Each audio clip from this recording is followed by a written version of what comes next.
Are you yearning for the open ways of life?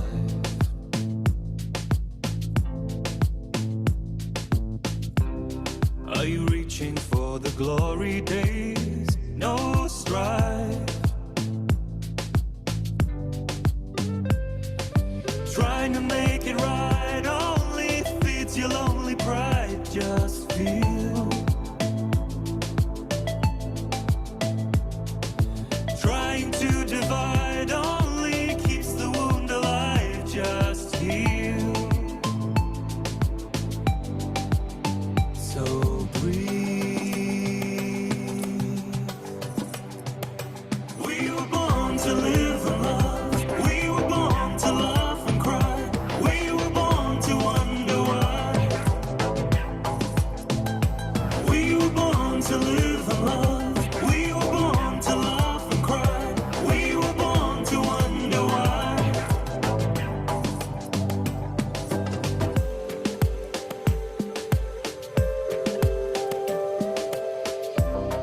Can you live your life beyond the cage of mind? Be kind. Will you dream we can be all the same? One heart alive. Trying to divide only keeps the wound alive. So heal. Just breathe and heal. We were born to live and love. We were born to laugh and cry. We were born to wonder why. We were born to live and love. We were born to laugh and cry. We were born to wonder why. We were born to live and love. We were born to laugh and cry. We were born to wonder why. We were born to play and try. We were born to laugh and cry.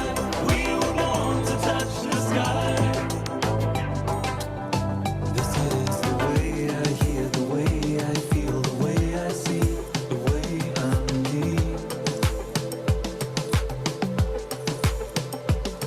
The way I give, the way I breathe, the way I live. The way I give, the way I breathe, the way I'm me. We were born to rise above. We were born to run and fly.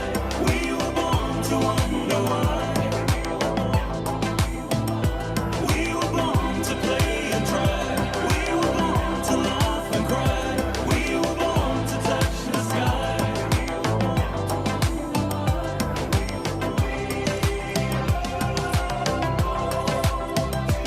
We were born.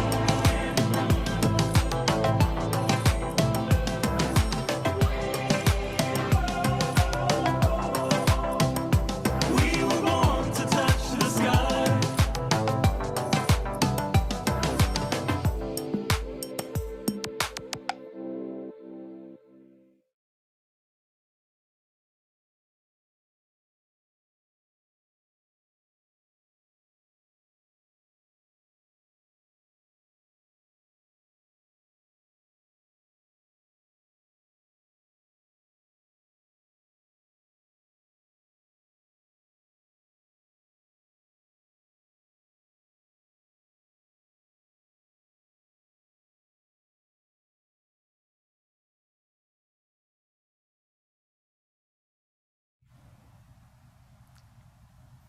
Hello everyone, welcome to this free broadcast called Breaking Through, 6 areas to consider when growing your conscious business. So firstly, thank you to all of you who've chosen to give your time and attention to this. I hope it serves you. And I know that over 14,000 of you signed up to be part of this broadcast, and then some of you might be watching it live on YouTube, so welcome. You know, it's interesting, I've been reflecting over the last 24 hours as I prepare to deliver this broadcast, just on my own journey with my work. And I know some of you might be here randomly or intuitively and you don't know who I am or what I do. So I thought just at the very beginning, I'll give you a quick bit of context on how I have been an entrepreneur in the last 19 years. Next year will be 20 years that I've been doing this. And the thing that's interesting to me is at the time I started doing this work, I was never imagining it could be my job. I was a huge, passionate student of self-growth, metaphysics. I would go off to workshops, I would go for tarot readings, I was reading all the spiritual books, but nothing in my brain had quite clicked around the idea that this was actually something I could do for work. I was at the time, I just created my first music album. I was trying to break into the music industry and it was not going the way I wanted to. It wasn't working the way I wanted it to. And then over on the right, this thing that was a true passion of mine that was coming through me began in a very small way. And now 20 years later, that thing, that passion, that driving force to do this work has grown in so many ways. And I now understand that part of the reason that I didn't think it could be work for me was because back in 2004, when I started, the internet was very early. It wasn't what it is today. Spirituality, self-growth was not as popular as it is today in the mainstream. It has grown rapidly. But I also think there is something a little more intrinsic that was going on for me that might still be going on for any of us today, which is it's interesting when you set out to bring your own work to the world, there is no other validation that you receive than that from your customers, people who engage with work that you might put out for free or articles. And so many of us, certainly of my generation here in my second half of my 40s, we grew up being validated by the school system or the world that we went to work in.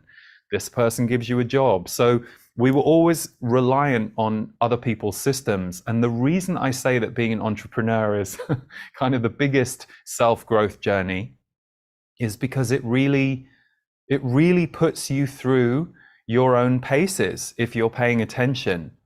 And I look at how much this job has shaped me, crafted me, educated me, humbled me, taught me some tough lessons, shown me areas I can be better or do better. And I'm really grateful for that. And I remember that one of my big fears, because my work is public facing, was the growth of everything. You know, on the one hand, I wanted the work to grow because I believe in what we do here and I believe in the mission. And on the other hand, I had some personal stuff around, well, what will happen if the work grows? Am I safe to kind of be exposed at that level? And will I be able to handle some of the stuff that comes my way? And, you know, I'm a channeler. And so my guides, they had forecast like 12 years ago, they said, your work is going to grow in the world as the years go on. And that's part of your path. And I remember expressing some fear, and they said, any challenges that you go through as a result of that will be far outweighed by the gifts, the connections, and the experiences you have, and the people you meet, and the people you get to serve, and how that will make you feel. And I offer that message that was personal to me because I think that's something we all have to remember.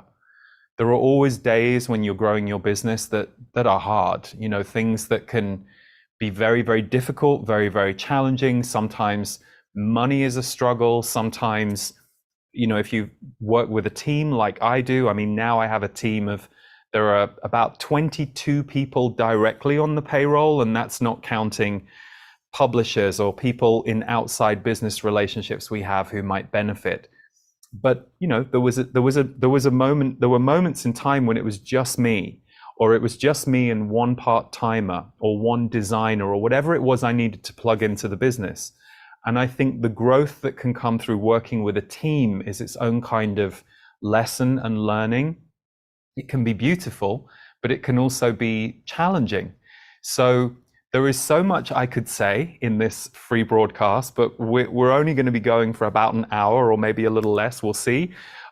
So I'm going to cover the 6 areas that come to me with you that I would give advice about today, because I know you're all going to be at different places. Some of you might just be considering bringing your gifts to the world. Some of you might have a successful business and you're wondering what's next to scale it. So I've just spent the last few weeks creating all of the videos for my Grow Your Business course, which starts in 9 days' time and covers a massive array of various topics. But I tried to extract 6 key areas that I could share with you today that are things that I would suggest considering when you're doing your work in the world. And just to finish my introduction there, so I began as a reader. In 2004, I was doing one-on-one sessions for people, and at the time I was a donation-based healer.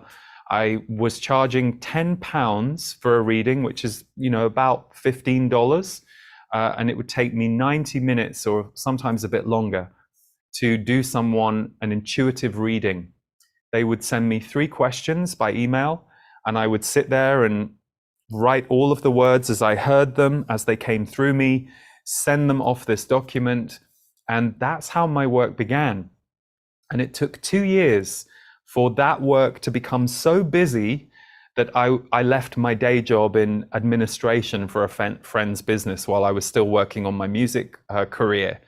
And so it took me 2 years to go from part-time to full-time, but then the journey from 2006 to here has been really incredible. And the key for me in my work has been scale.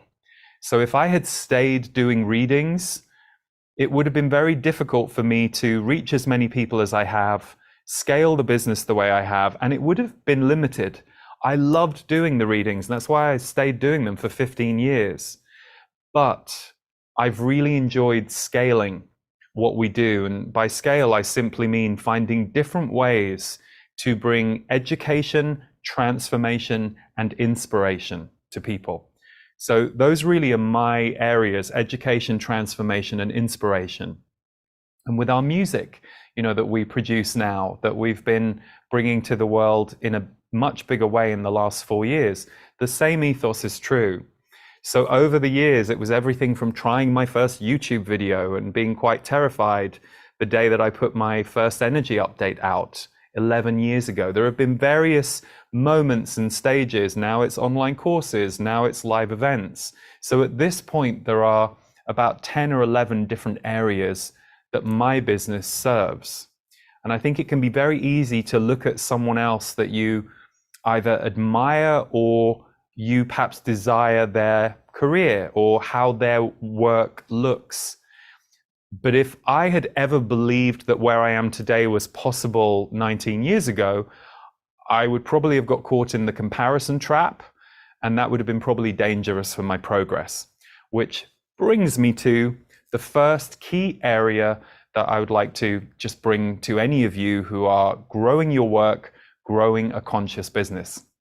And it's a very simple saying that I learned many, many years ago when I was directing a Christmas show back in the UK.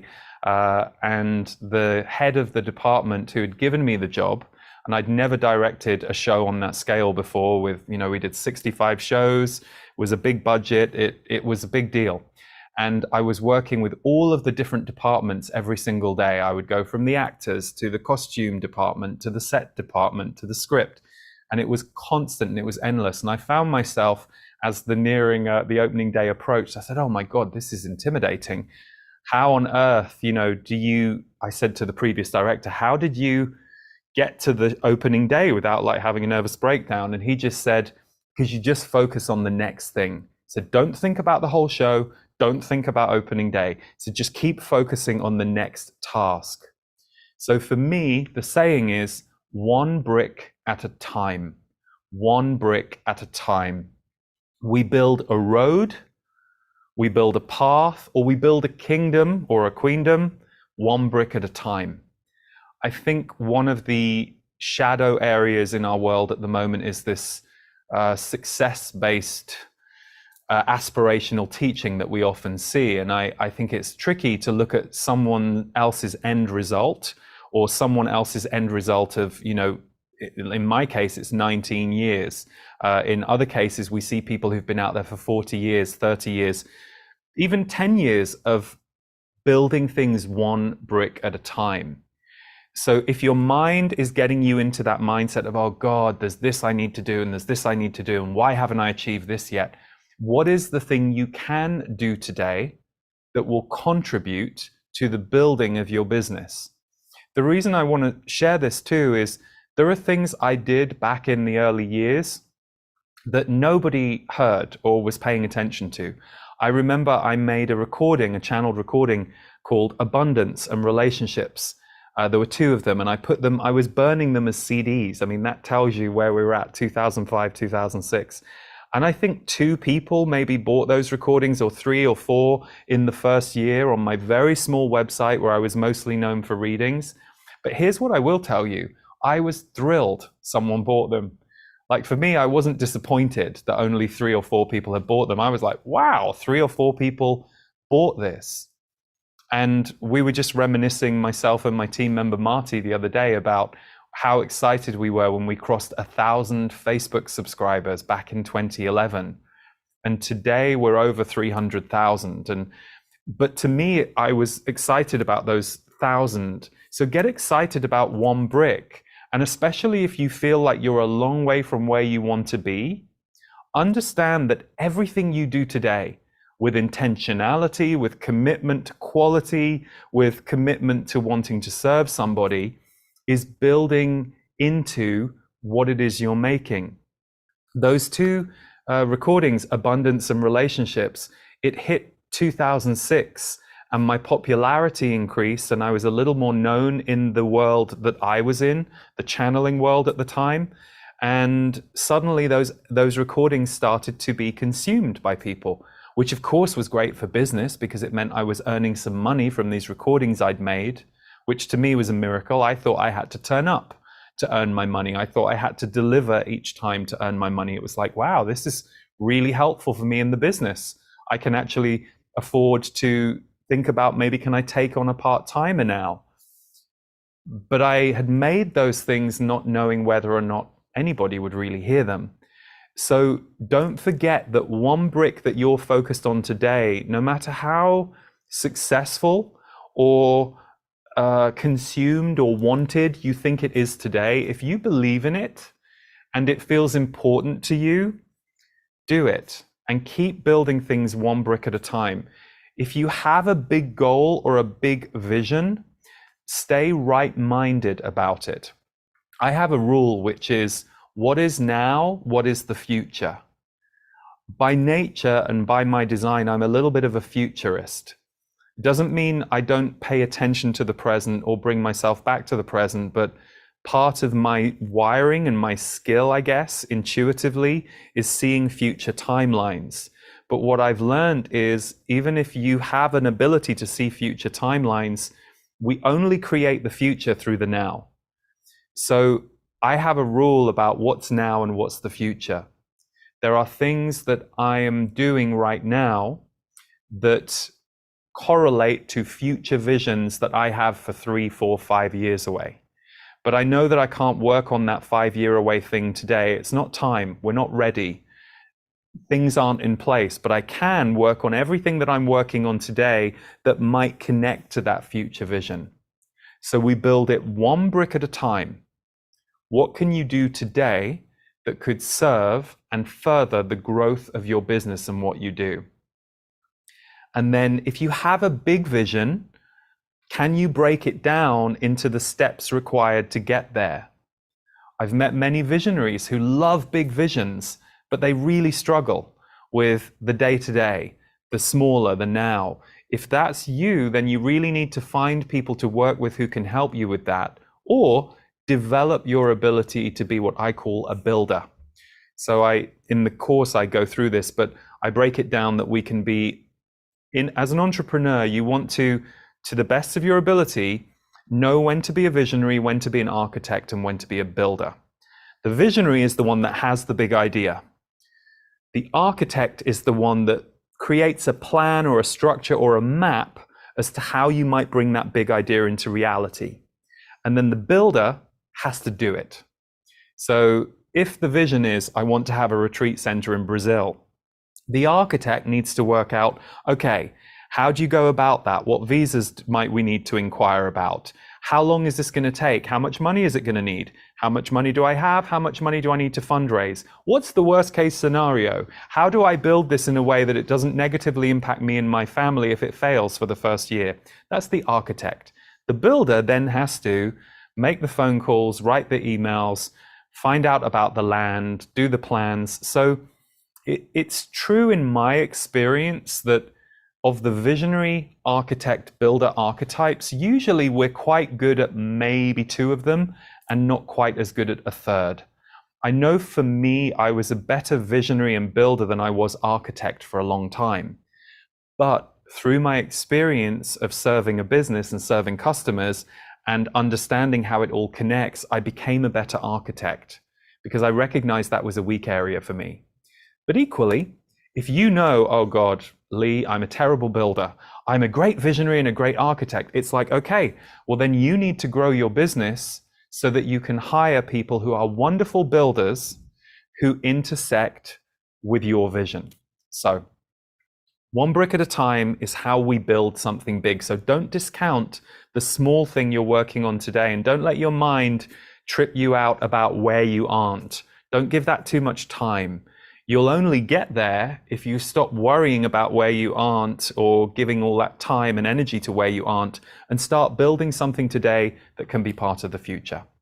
As a friend of mine always used to say, acorns become trees and trees become forests. And that's the way I always think of it. Today, I might just be working on an acorn, but it will eventually become part of the beautiful tree or forest in this business. So this next one, number 2, is one of my favorites. And it's something I learned a long time ago. I worked in customer service positions from the age of 13. So for me, customer service was, that first 10 years of my life. And actually, I still am in customer service. The customer is self-focused, and so they should be. The customer is self-focused, and so they should be.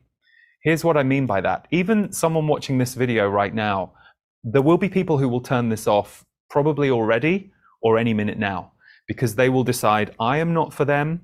The way I'm describing this is not for them. The information is not for them. It's not valuable enough for them to give their time and attention to it. So when I say the customer is self-focused and so they should be, I mean that for people who are buying something from you, or even people who are receiving your free work.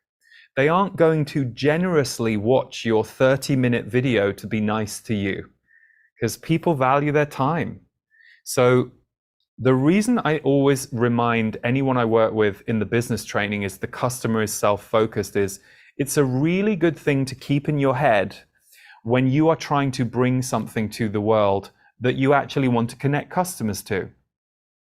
There are a few geniuses in this world whose wiring seems to be that they don't care about the customer, but they're so brilliant that they have an ability to create something that the world wants. And at some point in their journey, managers, agents, and businesses connected with them to bring that work to the world. They do want customers, otherwise they would just create everything privately or build whatever they're building privately. They want to have that engagement with the world. But the reason I remind everyone the customer is self-focused is if you are bringing something to them, let's say you've created an online course, have you explained as much as you can to the customer about your online course? Not everybody is going to want to read 19 pages of text. So have you made sure that the 10 key points about this course are at the top? Then perhaps a little bit more detail or customer testimonials. And then for the people who really want to read a lot before they make a decision, because every customer is different. Some people want a very quick look at something. Some people want a deep dive. They really want to trust what they're doing. Have you done everything in your power to serve the customer who might want to purchase something from you or invest in something with you? This leads me to another point.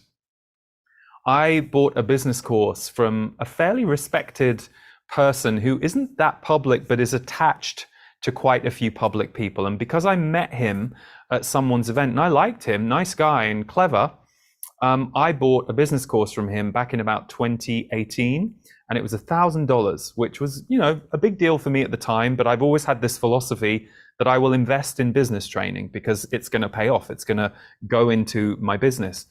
It was $1,000. It was a good sounding course, and the customer service around the course was terrible. I emailed support. I didn't hear back from anyone for 10 days. I couldn't access something. I didn't hear back from anyone for 4 days. They promised an event that never came. And the course was just, I mean, there was nothing going on inside. He'd sold me the course, but he had not sold me customer service around the course. So this is something I see time and time again, a lot of focus that people will have on what they're creating and trying to make a sale. But you will not keep a customer if you don't serve that customer once they're with you. It's one of the things we take pride in here. I've always had a really strong value around customer service. I have hired brilliant people who also have a really strong value around customer service. I'm not saying certain things won't slip through the net. They will. That happens. But because our ethos is good customer service, and we understand that once a customer's invested time, money, and attention with you, they need to be served. So just keep that in mind. The customer is self-focused, and so they should be. This also equates to things that you feel you have to share with the world. Do you know the customer wants it? This is really important. I've met people who go, well, I want to write the book of my life story. And I'm like, okay, that's great. You can write the book of your life story. Yeah, and I want millions of people to read it. Okay, well, that's different. How are you going to serve other people through sharing your life story? Well, I'll just tell my story of my addiction and they'll show me some of the writing and I'll say, this is fine if I really am already invested in you or know about you. But if you want to serve and if you want to connect this with millions of people, you need to pay attention to their need to find themselves in your story or your ability to serve it to them. So it's not that you can't be autobiographical, but if you're only being autobiographical with no eye on your audience, the audience won't stay. They won't engage. You know, I'm very aware that with my work, there are some things I can be much more personal with. You know, sometimes at my live events, people go, oh, you're so funny. And I never see that on your energy updates. And I'm like, well, my energy update isn't really the place for me to really crack jokes. And it's a very focused 25 to 30 minute teaching. And I know what people want with the energy update. They want my information. So that's what I serve. And I've been serving that for 11 years on video every month. I know what the different focus needs to be in each area. And hey, if I make a mistake, I'll learn. The audience will go, oh, I really didn't like that. And we'll go, okay, that's interesting. Well, let's pay attention to that and let's see if it feels true to make some tweaks because of the feedback. So the customer is self-focused, and so they should be. You cannot take your eye off who you are serving. It doesn't mean you make it all about them and you sacrifice yourself. We'll come to that next. But it does mean that you have to ask yourself, if this was me, would I have enough information or enough holding or enough of what I believe my customers value to make this a rounded experience for them and that they might want to come back and have a longer term relationship with me? It's a relationship, basically, you and your customer. That brings me to the golden intersection. So this is something I share about in the course too. The golden intersection, it's something that had always been in my mind, that the business is an entity. So I have a company called Lee Harris Energy. We also have Golden World Music, which is the music label through we put the music out, but that's only about 4 years old. Lee Harris Energy, at least my work has been going for almost 20 years. So it's an energy and I serve it. Yes, it has my name in it, and yes, I'm the front person for 90% of the work that we put out into the world, but it's its own energy. And the reason it's its own energy is it's a business, and it contains this wonderful team of people.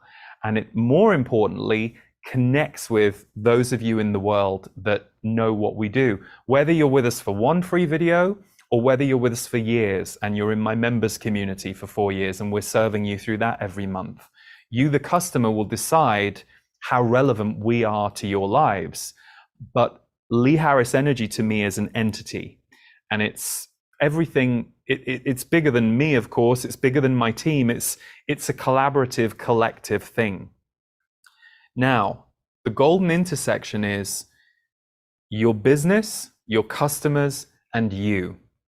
Your business, your customers, and you. So we just spoke about your customers. Your business we're talking about as an entity, and what that business needs is to thrive in whatever way that looks to you. And, you know, maybe you're in a fortunate position that you don't need to make money in or through your business. Perhaps you have a charitable endeavor. Perhaps you have a front-facing website that is funded through a foundation. The health of that business is going to rely on a certain amount of revenue to support whoever's working in it and team members, but it's actually going to rely on engagement.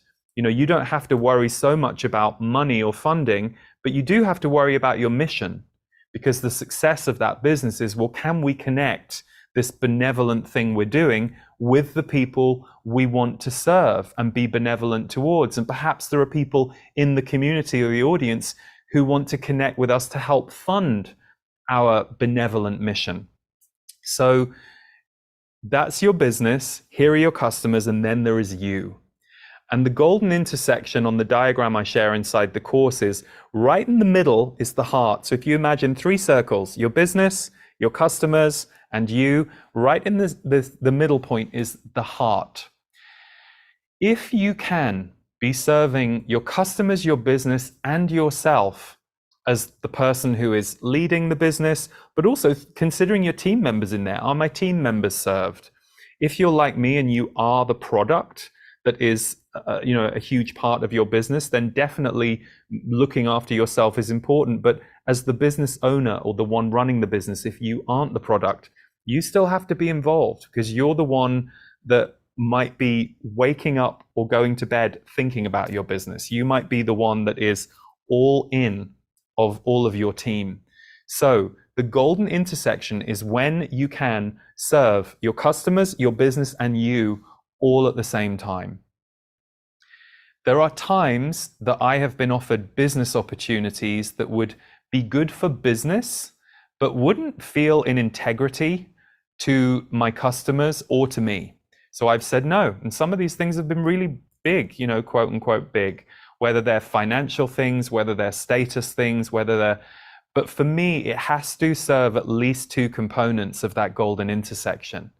So if it serves the business and it serves my customers, perhaps it's not something that I personally feel a great need to do, but it's going to serve the business and it's going to serve the customers. That motivates me. I'm like, okay, great. I can see how that benefits our mission.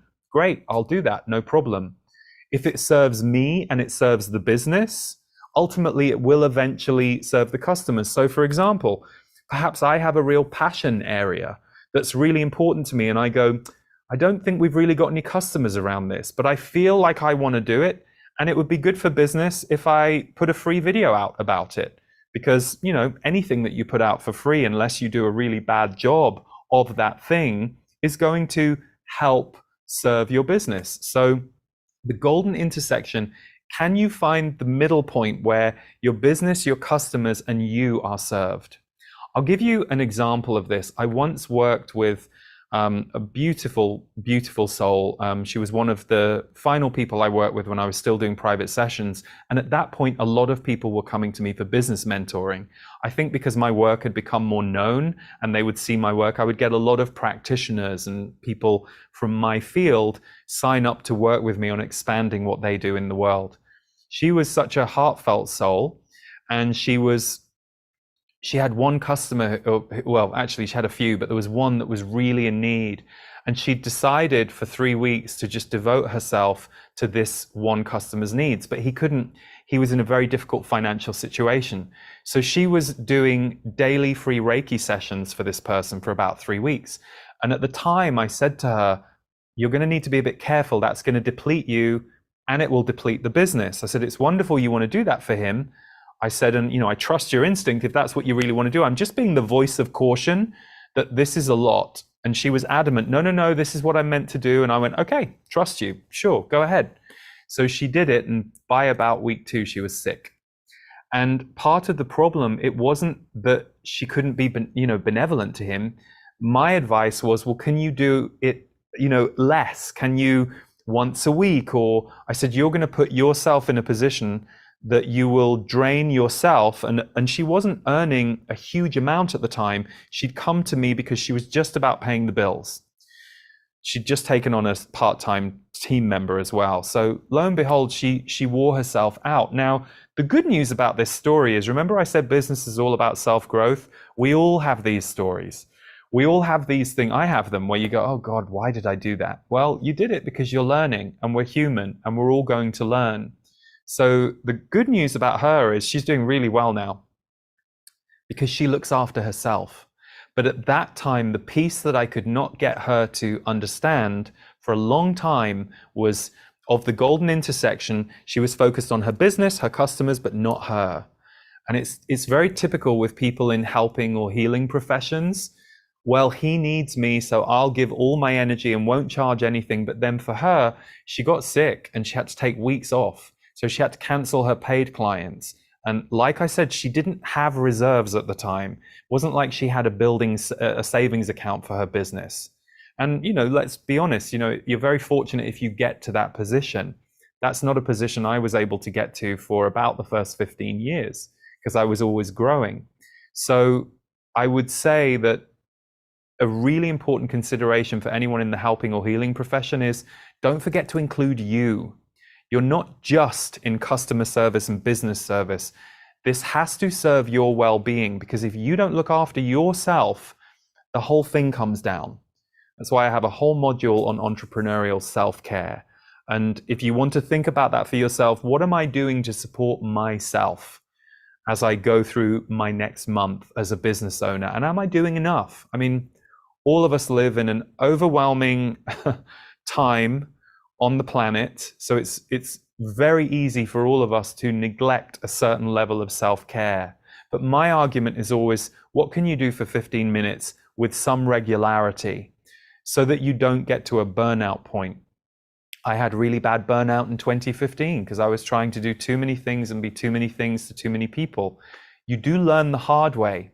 But if you can remember the golden intersection, your customers, your business, and you, and check that at least 2 of those are in place and you're not dramatically costing the other area, then you're going to have a little bit of a balance of what I have found to be a very harmonious relationship between the 3 entities, you, customers, and the entity that is your business itself.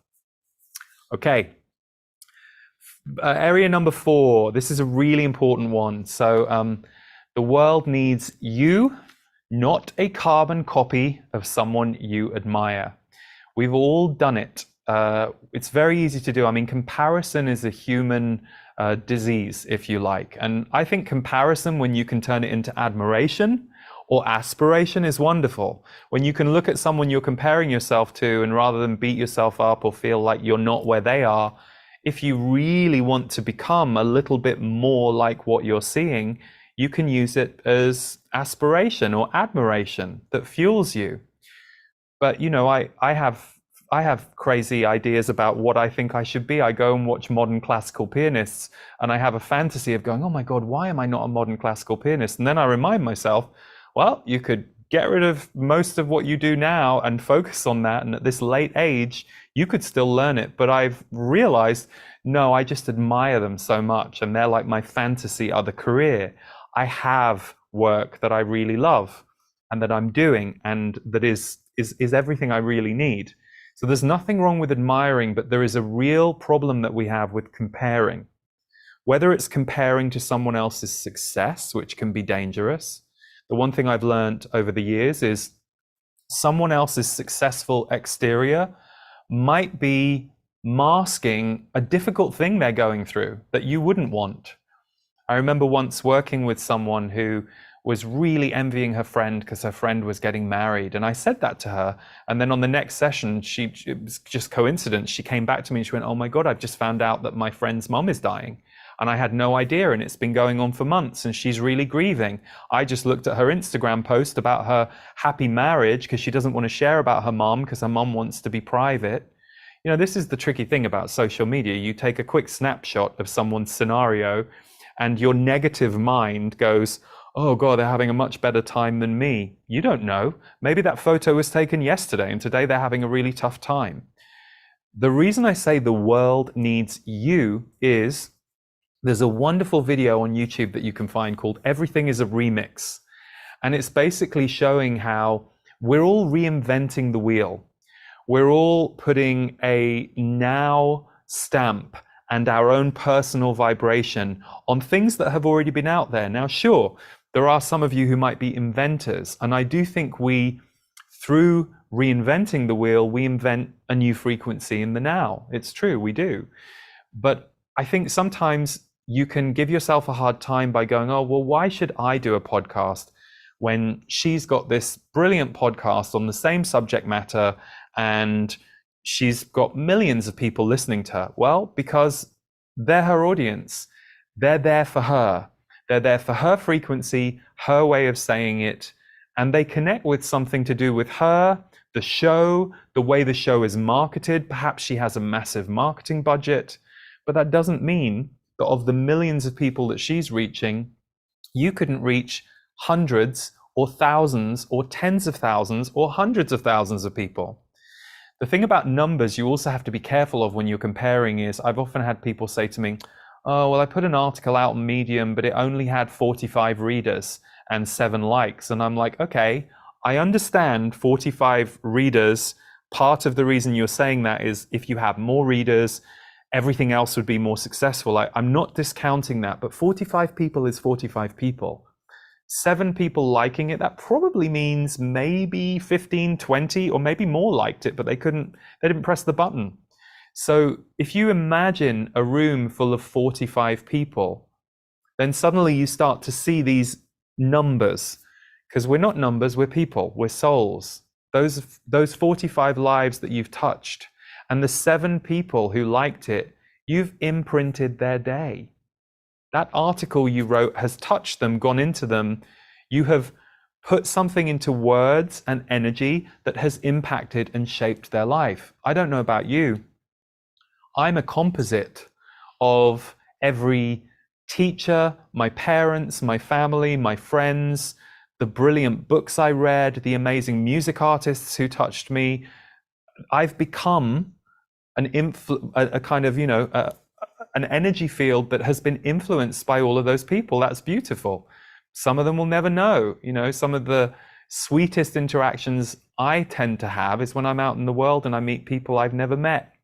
Whether it's someone briefly when we're standing in line at a store, or I'm often in Ubers and for work with travel, and I just meet the most amazing different Uber drivers and people, and those are such sweet interactions, and I am mindful now to thank those people or to say something to them, but they don't realize the impact and the influence they have on me. So if you're putting work out into the world, you don't know how much of a vibrational shift you caused to those 45 people and those 7 people who said they liked it. So don't discount your numbers. Certainly not if you're growing or if you're wanting to grow. You need one thing that's working for you, and keep going until you find that one thing that's working for you. That's how you build your business. For me, what worked for me was my sessions. Then at a certain point, I started trying other things. And now the biggest thing really that I guess most people know me for is that monthly free video. But we also serve tens of thousands every year now in my online courses, in my membership. And that's what keeps the whole thing going. So the world needs you. The world doesn't need you to be a version of Jay Shetty or Elizabeth Gilbert or anybody out there that you admire. They're already there. They're doing their thing. But you will be doing your version of what it is that you admire. So never discount yourself. I did it so many times. Oh, why would I do that? Because that's already out there. But there would always be this little flame inside me that would make me go, well, I want to do it. I want to experience it. I want to offer it to my customers. If there was enough of a flame inside me to do it, those little bits of mental chatter could move out. So the world needs you, not a copy of people that you admire. And don't forget, comparison is just about your wounds and desires. So don't get stuck there or use it as a reason not to create. And this is the interesting thing about putting your work out into the world. You do come into contact with your wounds. If you're paying attention and you stay aware, you'll go, oh, why am I feeling a bit envious of that person over there? Let me look at that envy. Let me get underneath it. Is it old? Does it remind me of envying people in the playground? Or why did I discount myself? Why did I look at them and think, oh, I can't have that or be that? And why did that cause me pain? If you're going to be a conscious entrepreneur, that's the way to do it. It's recognizing that the growth of your business, or just your business, even if you're not in a growing phase, is constantly giving you learning and healing opportunities that you can grow through and move through. It's very active and very alive. So the world needs you, not a copy of someone else out there. They're already there, but doesn't mean you aren't needed. You are needed, and now is your time. Okay, number 5. Learning is a constant. Learning is a constant. I say this because I've realized that learning is a constant for myself, but I think remembering that you're always going to be learning something, remembering that the world is changing at such a rapid pace that we're all having to learn and adapt and shift. But I think perfectionism is one of the enemies of putting your work out there. Now, don't get me wrong, I have a fairly high bar on quality control. We're all a bit different. And a business advisor I worked with said to me that as a team leader, the one thing that I'm quite hot on is quality control, the quality of what we're doing, the quality of what's going out. Of course, I'm not involved in every aspect of my business like I used to be, but if I see something that isn't quite finished or needs improving or has gone out and we need to correct it, I'll stay fairly hot on that. But I've also had to learn to let go over the years and not be too quality control, because if I was that much of a perfectionist, we'd never do anything and there'd be nothing going out there. And we, my team have very high standards, and we'll joke about it. There are several of us in the team who, we have to let go of our perfectionism here. Did we get it ready? Did we do our best? Do we feel it's serving people to the best of our ability and it's holding them in the way that we feel okay with? Okay, good. So the reason I say learning is a constant is to remind you that there's always going to be something in your business that could be better or needs fixing. The amount of people who have shown me their website and apologized about their website. Oh, well, you can go to my website, but I haven't updated it for 4 years. And now, advice for you if that's your story. If you aren't planning on updating your website, next time you have the opportunity to let someone see your website, or someone says, hey, have you got a website? I'd love to see your work. Say it like this. I haven't updated it for 3 or 4 years. I do need to do that, but feel free to have a look. That's a much more positive way of imparting it to me. You're giving me the information I need. Oh, this is old, but you're not ashamed for me to go and look at it. Now, if you are ashamed and you go, oh yeah, I need to do something about it, that's a real clue for you as a business owner.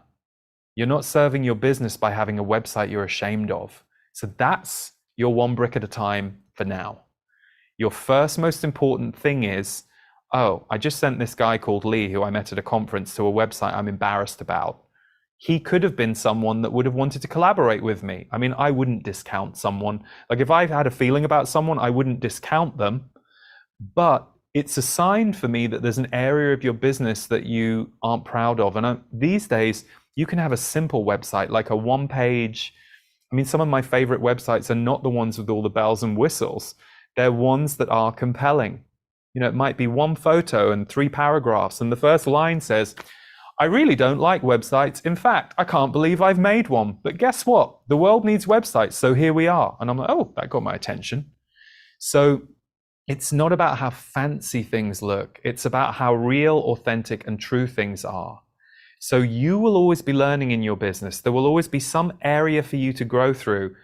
Especially as things grow, you're always going to have things that are in motion or in movement or in need of improvement. I could probably walk you through 3 or 4 areas of where we need to improve right now. And we're either already working on them and it's in progress, or I've put it on the list for 3 or 4 months from now because we're doing other things. But in general, you want to make sure that the perfectionist in you isn't embarrassed about what you're doing, because then that's the energy you transmit about the business. So it kind of takes us back to one brick at a time. If there's a really chronic area that you think you need to fix in your business, how can you prioritize that, especially if it's front facing, something like a website? Because the customer is going to come to that website and go, oh, okay, no, I'm not signing up for the newsletter. Oh, I won't come back here. But we all know if we have a great experience, I know I'm like this, if I have a great customer experience somewhere, I'm going back, or I'm getting on the newsletter, or the minute they newsletter me, I'm going to open it. I will be more forgiving of the customer experience if I really want the thing. But again, the more of these areas you can cover, you, the creator, the inventor, the person leading the product, whatever it is, and your passion and enthusiasm, your business and your customers, if you can get that golden intersection as alive as possible, you're going to have a more magnetic, a natural magnetic energy out there in the world with what you're doing. So no perfectionism allowed. You'll have it. You'll have moments where you're like, oh, but you know what? Talk to a friend, ask advice of someone that you work with, and just let it go. The world isn't perfect. We aren't perfect. Perfectionism is not something that most people really enjoy, unless that's what you're selling, in which case you'll have a customer base of perfectionists following you. So try and let yourself off the hook with perfectionism, and learning is a constant, and so is improving. So what you have to learn to keep growing with your business, and what a growing business requires, is constant improvement, problem solving, maintenance, no different to a family or a relationship. Okay, and number 6, our last one, invest in your business. So time, money, energy, focus. These are things we can invest in. One thing I can speak about knowingly about myself, one area I've been strong in is I've always been willing to invest money in the growth of the business. And the only reason I can say that is because team members tell me this. And I've also met other people in my field who are unwilling to do that. And I've seen the results of that for them. So for me, investing money in a production team for my work was not only what I desired, but I knew it would be good for my business and good for my customers, the golden intersection, right? But I have it doesn't quite make sense to me when, for example, there's the wonderful photographer that I've been working with for 6 years. And she and I have a great relationship. And at the time I first worked with her, she was expensive for me. Like, she was a notch up on what I would have probably felt comfortable paying. But again, because it's good for the business, I'm like, okay, no, we'll do this. And I recommended her to a few different friends. And it was so interesting to me that several of them came back to me and they said, oh, no, that's too expensive. But it's not for the quality you get. And what struck me about 2 of these friends was I knew that they were earning really good money in their business. So to me, it didn't make sense that they didn't want to invest. So what I have noticed is we tend to cap the growth of our business when we don't invest. Now, I didn't always have money. I didn't always have money that I could invest in services with people, but I had time and I had focus. I used to spend, 70 hours a week back in the day working on my business, but because I loved it, I realized that wasn't healthy at a certain point, and I had to calm that down over the years. But I put a lot of focus and a lot of time and a lot of energy into it. One of the great things these days is you've got amazing templates for websites that you can create yourself. 4 years ago, when we started the music side of my work and we started really recording albums in a new way, I used to edit the music website myself because it was not an area of my business that was earning money. The rest of my team were busy. I had help with the design, but I would quite happily go over there and invest the time and the energy and the focus. And over the last few years, I've invested a lot of focus and energy in how do we get this business out there, and money too, but relative to what the music earns. You have to be relative. You can't just throw money at something and hope for the best. You have to pay attention. So invest. what would the next area be for you that you could invest in your business? And perhaps if you're feeling like your customer engagement is low, perhaps you're like, oh, my customer, I don't really feel like we have much of a relationship. How can you shake that up?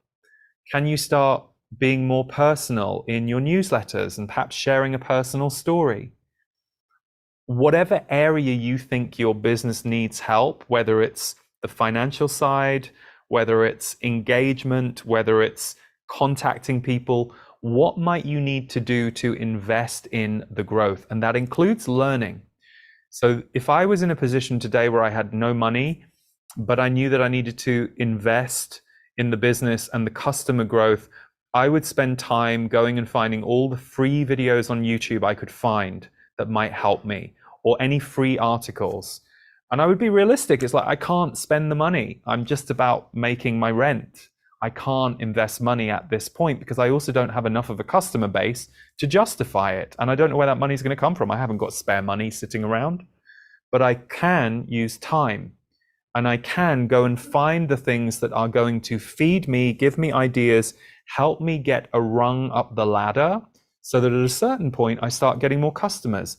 And that's the moment when money can be something that I can invest. So time, money, energy, focus. These are really important things to consider. So where do you next need to invest? And where are you next able to invest? Okay, so those are the 6 areas that I could speak to you about today. And of course, if it were tomorrow, I'd probably have a few different ones. But I really sat with, over the last week, just tried to tune in on what would be important for those of you who've gathered here today to hear this. So let's do a quick recap, and I'm going to walk you through the 6 areas in headline form. So number 1, 1 brick at a time. Focus on today. Especially if overwhelmed or thinking too much about your big vision and you're frustrated because it's not happening, what can you do to be the architect of that vision and figure out what some of the steps are and start today? So if you want to have 1 million people on Facebook, are your posts good? Are you looking into how to help people reach people on Facebook? There are so many checklists you can go through as to what is the thing I can do today that can build towards my big vision. And don't get seduced by someone else's 20 years if you're on 2 years. Doesn't mean you might not get there faster. In fact, I think you will, because these days everything is so much more available and easy with the internet, but be careful of comparing there, and we'll come to comparison in a minute. So 1 brick at a time, focus on what you're building today. Number 2, the customer is self-focused, and so they should be. They're not giving you free time, attention, or money, and nor should they be. If they're going to invest with you, what is it you're giving them in return? So make sure your quality of what you're doing is good. Make sure you're looking after them when they've come into you, and that you're investing time and money in making sure your customer service holding is good. But also think about, be quite tough on yourself about your offering. Does your offering just describe what it is? Okay, that's something. Does your offering tell me what I'm going to get from it? Do you give me examples? Can I taste a free video? Or, you've got to put yourself in their shoes. If you're asking them to invest time, money, and attention, how can you make them feel safer around that? Remember, when I started my sessions, I was $15, I was £10. That made me very affordable to most people who valued that. So I took away the barrier of price for about my first 100 sessions, and I built a client base, and they would refer me to their friends. So I've met many people who go, well, I'm worth $300 a session. And I'm like, does the market tell you that? Do your customers know that? I mean, it's one thing to have self-pride, but it's another thing to be realistic and say, you're not worth $300 yet, unless you are going all in on selling yourself for $300. But if they don't know that you're worth that to them, or they don't see you as being that valuable to them, you're going to really struggle unless you try and meet them halfway. Okay, number 3, the golden intersection. Your customers, your business, and you. I'm not going to hang around on this one because I feel like I gave lots of examples. How can you serve your customers, your business, and you? either 2 of those areas or ideally 3 of those areas at the same time. So if there's something you hate doing, but you think it would be good for your customers and your business, don't do it because you hate doing it. That's not going to be a good vibration for you or the business or the customers. But if you don't mind doing it and you know the customers and the business love it, and that will serve your business in a way that you can then go and do something you really love, great, that's worth doing. So, number 4, the world needs you, not a carbon copy of someone else. So be yourself and find your own way. And it's great to look at other people doing things you admire or like. But what's your version of that going to be? Look for the video, Everything is a Remix on YouTube. It will take away some of that, I have to be completely unique in a way the world has never seen. You already are. You just need to get out your own way and do it. Learning and improving is a constant. Learning and improving is a constant. We're always learning. There's always something we can improve. But don't let either of those things stop you. It's like people saying, I need to work on myself and heal myself before I find a relationship. Well, if you're paying attention, a relationship is going to do all that work for you. So by all means, I'm not saying if you've come out of a heartbreak and you need to clear your heartbreak and your grief, that's different. But someone who's been single for 10 years saying, I need to heal myself a bit more. No. Get in a relationship. That will, if you're paying attention, that will do it for you. And number 6, invest. Invest. Time, money, energy, focus. And remember, with money, it can be good to push yourself. I can give you countless examples where I slightly pushed my comfort zone, either on the price of my sessions as I raised my prices, or even that first time I hired my wonderful photographer who's become a dear friend and who I've worked with for 6 years and is world class in what she does. And I love doing it with her, which is great because I didn't like having my photo taken before her. So it's an interesting thing. You have to sometimes just push your comfort zone. But I always say, don't push your comfort zone in a really dramatic way that you might regret. But you can push it a little bit. So catch yourself, go, oh yeah, why can't I spend $200 on that thing instead of $100 if I think it's worth it? Just because I've got something in my head saying you can't ever spend more than $100. Is that still true? Investigate old parts of your mind. As the business grows, you will be asked to grow and you will be asked to change.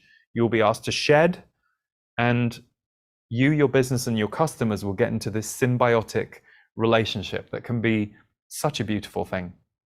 I'm so grateful for my work all along the way. Like I mean, I'm not kidding when I say it was a miracle to me that people would send me their questions, and they used to make me cry in the first years because I was so touched that this stranger would trust me with these deep parts of their life. And then, it was always a relief when I sent them the document and they came back going, oh my God, thank you so much. Because there was always a part of me going, I hope this helps. I don't know.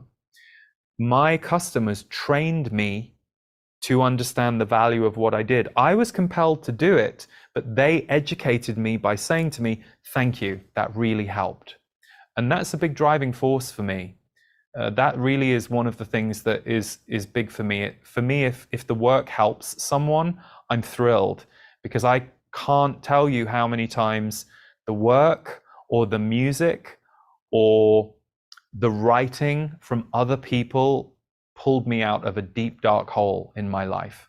So I love being part of that exchange. So whatever it is you're doing in the world with your work, I wish you all the love and all the luck. And for those of you who might be interested in taking a deep dive with me in my Grow Your Business course, which is, I'm not quite sure exactly how many hours it's going to be of video content, because we've broken them all down into smaller bite-sized sections. And we're in the editing process right now. And I'm doing some live videos, but it's going to be about 12 to 15 hours at least worth of video teaching and a workbook. So for those of you who are interested, I'm going to share with you just a few of the areas that we are covering in Grow Your Business. Module 1 is all about serving your mission, how you serve your mission, how you understand what you're doing and why, how to get clearer about it and how to communicate it. Module 2 is money, your business, and you. Money is such a tricky area for any of us who have had to go through that journey of charging for our own work. So we take a deep dive into money, your business, and you, and how that all works on an energetic level, and also what's the right thing to do by your business and by your customers. The art of creativity and transformation is a whole module where we look at how to be a creative. It's something that not everybody was taught. And yet there are pathways and patterns that happen for those of us who create things that can be very helpful and can stop you getting blocked or stopping yourself, just understanding the energetic nature of creation and how to create things in the world. The next module is content that connects. So in here we have everything from online courses to podcasts to one-on-one sessions, like various different ways that you can create things that will connect with an audience or a customer. We look at the practical side of what you might create. We look at the energetics behind it. And as usual, we look at how it can benefit your customer, your business, your mission. Authentic marketing and outreach. Marketing is a real shadow area for a lot of people. It can be very tricky. People worry it's manipulative. So we'll talk about how to be authentic about telling people what you're doing and why, and how to outreach and connect with not only customers for your work, but also collaborators and other people who might be able to help not only further your mission, but you might be able to join forces and help them with furthering their own. Understanding social media. So my marketing director of 6 years is going to do a presentation on what you might want to consider in the very, very interesting social media landscape of today. I know many people have opinions about social media, and I fully understand it can be a very tricky thing. But the truth is, social media is an incredible way to connect your message, your work, your offering to people. So we'll look at some really good and helpful basic and also some advanced tips around how to look at that today. Entrepreneurial self-care. Looking after yourself, your health, your well-being is so important. So there's a whole module on how you might prioritize getting yourself to be the best you can be. And no, I don't just mean for your business or for your customers. I mean for you and for your enjoyment of what you do, and for recognizing that looking after you is looking after your business and your customers. But start with yourself. It's a different way of thinking for many of us, and it's something that radically improves the growth and the ability of you to connect your business to your customers. Valuing your gifts and pricing your work. Understanding how to value your innate gifts and feel confident with pricing your work and what that looks like and what that means. And then the final few modules are building a team and working with a team, what that might look like for you, how to know when it's time to hire, what you might be looking for, team leadership. We look at all of those things in building a team. And then we have a workbook that accompanies all of these modules, and several bonuses, including a video called The Entrepreneur of the Future. And this is actually a channeled message from my guides, the Z's. So that just is my guides giving an insight into what are some of the qualities and energies for entrepreneurs in the coming years, what's important, what to focus on, and what to already understand about why you're valuable and what's already in you. It's a really beautiful channel that's almost an hour long. And finally, I will be doing live clinic calls. So I will be live with those of you who take the course this coming month, and I'll be answering your questions. And we do 2 of these, and we do it once all of the modules have been released. So we take all the questions in advance. I will look at every single one, and I will make sure that we spotlight enough of the ones that cover the areas that most of you are asking about. So that can be incredibly powerful. The live clinic calls is a wonderful way for me to understand directly what you need, and also to help you perhaps connect the dots between some of the teachings and what you're looking for. And it's also just a beautiful part of the course, being with the community for a live call. And lastly, community is everything. I say that at all my workshops. I think one thing that entrepreneurs need is fellow entrepreneur community. So we already have about 1,100 people as of today signed up to take Grow Your Business. So there's going to be an incredible community inside the course that you can connect with. In past business trainings I've done, people make connections that they do work with or they collaborate with, and so it's a beautiful thing. So holding space for this community is something that me and my team are really excited about. So if you feel to join us for Grow Your Business, the first modules will arrive on the 28th of September, which is 9 days from this live broadcast, or the 28th of September if you're watching in the future. And then a week later, the other half of the modules will appear. And then in subsequent weeks, we do the live clinic calls. Big question we always get, do I have to be there live? Do I have to do it in a time scale? Nope. You get lifetime access to this material, so there's no pressure, especially if you have a busy life running your business, your life. Everything will be archived for you, including the live calls, so you needn't worry that you miss anything, and you can do it at your own pace. It's really important that we can do that in this day and age. So if you resonate with today's broadcast and what I've just shared about Grow Your Business, we would love to have you with us. If you aren't going to join us for the course, I really hope you've enjoyed today. I hope that you've managed to get a few things from some of the things that I've said, and thank you for your time and your attention. And I wish you lots of love and luck with whatever you are doing in the world. You are needed, and now is your time. And the growth of your business is the growth of you. It's a beautiful relationship. So I wish you love and luck with it. I want you to know, I will arrive at that isolated island and quietly soothe your heart with whispers for ears that have not flexed to the tumultuous sounds of freedom.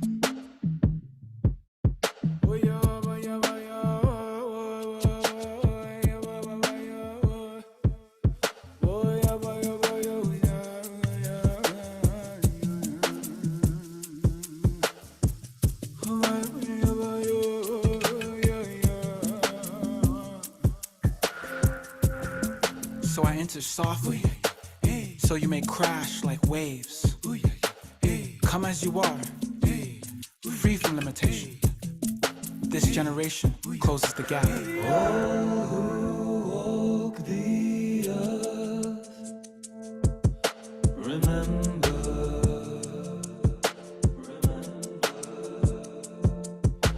all who walk the earth, remember.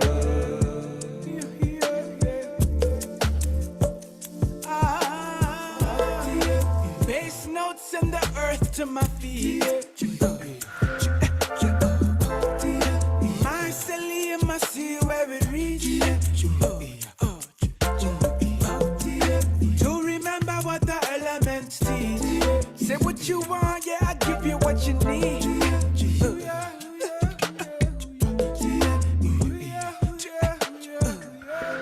Spirits point to the sky, Orisha's on my mind. Dance until it's trance, yes, feel it in my spine. No Gregorian planets will give me time. Find it all inside, it's not far away, no, it's not far away. All who walk the earth, remember.